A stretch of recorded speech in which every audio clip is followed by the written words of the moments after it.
না, এটা অবশ্যই লিস্টে ক্রিকেট তো মোটামুটি লাস্ট 2 বছর যাবৎ খেলতেই পারতেছিলাম না ইনজুরির কারণে। তো এটা আমার জন্য প্রথম দিকে অনেকটা চ্যালেঞ্জিংও ছিল যে ইনজুরি কাটিয়ে লিস্টে ক্রিকেটে ব্যাক করা। তো ফার্স্ট ম্যাচে এত ভালো হবে এটা আসলে প্রত্যাশা ছিল, বাট এক্সিকিউশনটা অনেক ভালো ছিল।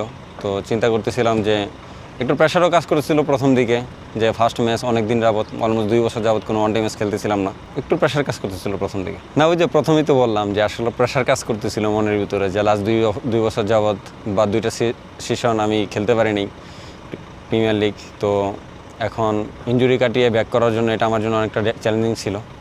তো ব্যাকআপটা মাইন্ডে এইসবই কাজ করতেছিল। তারপর আমি আমার স্কিলের উপর অনেকটা ট্রাস্ট করতেছিলাম যে না, আমি যদি ভালো করতে পারি ইনশাল্লাহ তাহলে হবে ভালো কিছু। না, এটা অবশ্যই 50 ওভার ক্রিকেট খেলাটা অনেক দরকার, কারণ নর্মালি তো আমি শুধু টি20 খেলতেছিলাম 4 ওভার, কখন শুরু হয় কখন শেষ হয় বোঝাই যায় না।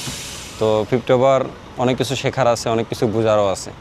তো এর জন্য অনেক ইম্পর্টেন্ট ছিল আমার জন্য। প্রথমে আমরা যেটা প্ল্যান করতেছিলাম যে পাওয়ার প্লেতে নর্মালি এটা টি20 ওয়ানডে কোনো কিছু নাই, এটা একই রকম। পাওয়ার প্লের সিচুয়েশনটা এমন যে আপনার স্টিক টু স্টিক বোলিং করতে হবে, ওই রকমভাবে ব্যাটসম্যানের রুম দেওয়া যাবে না, দেন ব্যাটসম্যান বাকিটা করবে। না, অবশ্যই মাঝখানে তো এটা কাজ করাই হয়েছে, কারণ কাজ না করলে তো আসলে প্রতিনিয়তই ইমপ্রুভ করতে হয়। কারণ আপনি ধরেন এখন মোটামুটি সবাই জানে যে না, আমি 2 দিকে বল মুভ করাইতে পারি। তো এটার এমন না যে আমি নতুন, কেউ আমাকে চিনে না, সবাই আমাকে ওইভাবে সতর্ক হিসেবেই খেলে। তো আমি যদি ইমপ্রুভ না করি তাহলে দেখা যাচ্ছে আমার বোলিংয়ে যদি ধার না আসে তাহলে হয়তো ওইখানে আমি সাকসেস হইতে পারবো না। সো এখন প্রতিনিয়ত এটা নিয়ে কাজ করতে হয় যে কীভাবে আরেকটু 1% ইমপ্রুভ করা যায় বা 0.5% ইমপ্রুভ করা যায় প্রতিদিন।